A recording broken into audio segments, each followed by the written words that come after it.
നമുക്കൊരു ബ്രേക്ക്ഫാസ്റ്റ് ഉണ്ടാക്കിയാലോ. പാത്രം എടുത്ത് വെച്ചിട്ടുണ്ട്. അതിലേക്ക് കട്ട് ചെയ്ത് വെച്ചിട്ടുള്ള ഒനിയൻ കുറച്ച് ചേർത്ത് കൊടുക്കണം. ഇത് സവോളയാണ്, ചെറിയ ഉള്ളിയല്ല, ചെറിയ ഒനിയനാണ്. ഞാൻ സാധാരണ ചെറിയ ഒനിയനാണ് മേടിക്കാറ്. ഈ ഒരു ടൈപ്പിലുള്ള ഒനിയൻ കണ്ടോ. ഇത് ചെറിയ ഉള്ളിയല്ല, ഒനിയനാണ്. ഞാൻ പിന്നെ ഒരു ദിവസം കാണിച്ചു തരാം. ഓക്കെ, അത് കട്ട് ചെയ്തത് ഇതിലേക്ക് എടുത്തിട്ടുണ്ട്. ഞാൻ വളരെ ചെറിയൊരു എമൗണ്ടിലാണ് ഉണ്ടാക്കുന്നത്. എനിക്ക് മാത്രം മതി. ഇത്ര തന്നെ ഉണ്ടാക്കിയ ബാലൻസ് ആവുമെന്ന് അറിയില്ല, നോക്കാം. ഇതിലേക്ക് കട്ട് ചെയ്ത് വെച്ചുള്ള തക്കാളി ചേർത്ത് കൊടുക്കാം. അപ്പോൾ നിങ്ങൾക്ക് വേണമെങ്കിൽ മല്ലിച്ചപ്പ് ചേർക്കാം കേട്ടോ. ഞാൻ മല്ലിച്ചപ്പ് ഇന്നലെ കടയിൽ പോയി വാങ്ങാൻ മറന്നുപോയി. അപ്പോൾ ഇതാ ടോഫു ഇതുപോലെ കൈകൊണ്ട് പൊടിച്ചിട്ടുള്ളതാണ്. അതും ഇതിലേക്ക് ചേർത്ത് കൊടുക്കാം.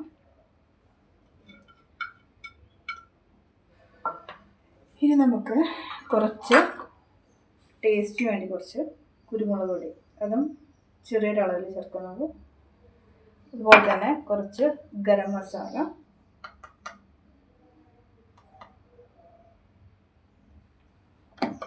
എനിക്ക് ഒരുപാട് എരിവ് കഴിക്കാൻ പാടില്ല. അപ്പോൾ അതുകൊണ്ട് ഞാൻ കുട്ടികൾക്ക് എരിവ് അധികം കൊടുക്കാറില്ല, ചെറിയൊരളവിൽ ഇടുന്നുള്ളൂ. അപ്പോൾ തന്നെ കുറച്ച് ഉപ്പ്. അപ്പോൾ ഞാനിത് ദോശമാവിൻ്റെ കൂടെ ആഡ് ചെയ്തിട്ടാണ് ചെയ്യുന്നത്.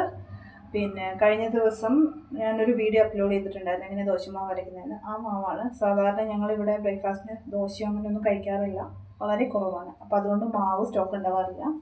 അപ്പോൾ ഞാൻ കഴിഞ്ഞ ദിവസം അരച്ച മാവ് കുറച്ചെടുത്ത് ഫ്രിഡ്ജിൽ വെച്ചിട്ടുണ്ടായിരുന്നതാണ്. അപ്പോൾ അതിൽ നിന്ന് കുറച്ച് ഇതിലേക്ക് മിക്സ് ചെയ്തിട്ട് അതിലാണ് ചെയ്യുന്നത്. അപ്പോൾ അതിലേക്ക് ഒഴിച്ചു കൊടുക്കാം. വളരെ ഒരു 2 തവിയൊക്കെ മതിയാവും. ഓക്കെ, ഇനി നന്നായിട്ടൊന്ന് മിക്സ് ചെയ്തെടുക്കാം. ഞാൻ ടോഫ് വെച്ചിട്ട് ബ്രേക്ക്ഫാസ്റ്റ് ആദ്യമായിട്ടാണ് ചെയ്യുന്നത്. അപ്പോൾ എങ്ങനെയുണ്ട് നോക്കാമല്ലോ. കാരണം എനിക്കിത് കഴിക്കാനും വയ്യ, കഴിക്കാതിരിക്കാനും വയ്യ എന്നുള്ള അവസ്ഥയാണ്. ഓക്കെ, അപ്പോൾ ഇത് സെറ്റായിട്ടുണ്ട്. ഇതങ്ങോട്ട് മാറ്റി വയ്ക്കാം. ഇനി ഒരു ആപ്പിൾ എടുക്കുന്നുണ്ട്, ജസ്റ്റ് ഒന്ന് ടോസ്റ്റ് ചെയ്തെടുക്കാനേ. അതിൻ്റെ പകുതി ഭാഗം എടുക്കുന്നുള്ളൂ.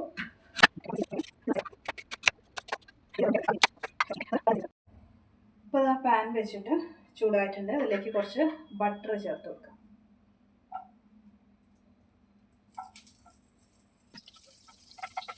ഇതിലേക്ക് നമ്മൾ കട്ട് ചെയ്ത് വെച്ചിട്ടുള്ള ആപ്പിൾ ഇട്ട് കൊടുക്കാം.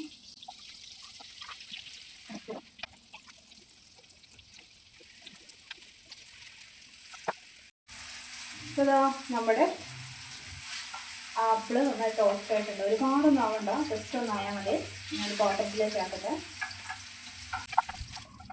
ആപ്പിൾ ടോസ്റ്റ് ചെയ്തിട്ടുള്ളത് റെഡി. പച്ചയ്ക്ക് കഴിച്ചാലും മതി, ചില സമയത്ത് ഇങ്ങനെ കഴിക്കാറുണ്ട്. ഓക്കെ, നമ്മൾ ഇതേ പാനിലേക്കാണ് നമ്മുടെ ടോഫുവിൻ്റെ ഉണ്ടാക്കുന്നത്. ഓക്കെ, കുറച്ച് കൂടുതലുണ്ട്, 2 മതിയാവും.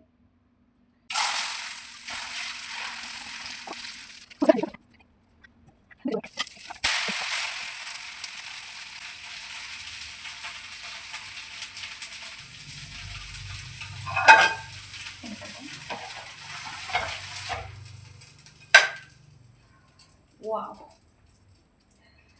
കാണാനൊക്കെ രസമുണ്ട്. കഴിച്ചു നോക്കട്ടെ. അപ്പം ഞാൻ ബ്രേക്ക്ഫാസ്റ്റ് കഴിക്കട്ടെ. അപ്പോൾ അതാ നമ്മുടെ ടോഫുവിൻ്റെ പാൻ കേക്ക്, ആപ്പിൾ ടോസ്റ്റ് ചെയ്താണ്. ഇത് റാഗിയാണ് കേട്ടോ. ഇത് രാവിലെ കുട്ടികൾക്ക് കൊടുക്കാൻ വേണ്ടി ഉണ്ടാക്കിയതാണ്. അപ്പോൾ ഞാൻ കുറച്ച് കുടിച്ചായിരുന്നു, ബാലൻസ് ആണിത്. അപ്പോൾ ശരി, ഞാൻ കഴിക്കട്ടെ.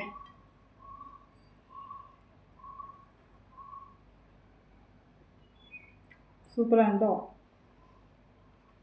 അടിപൊളിയാണ്. ഞാൻ ഇത്രയും നാളും ട്രൈ ചെയ്യാത്തത്, എനിക്ക് സോയ ഇഷ്ടമല്ലാത്തത് കൊണ്ട് എങ്ങനെ ഇരിക്കുന്നു വിചാരിച്ചിട്ടാണ്. സൂപ്പറാണ്. അപ്പോൾ ഹോർമോണൽ ഇൻബാലൻസ് ഉള്ളവരൊക്കെ ഒന്ന് ട്രൈ ചെയ്ത് നോക്കാം. ഇനി അത് കഴിക്കട്ടെ. അടിപൊളി വീഡിയോ ആയിട്ട് കാണാം. ബൈ.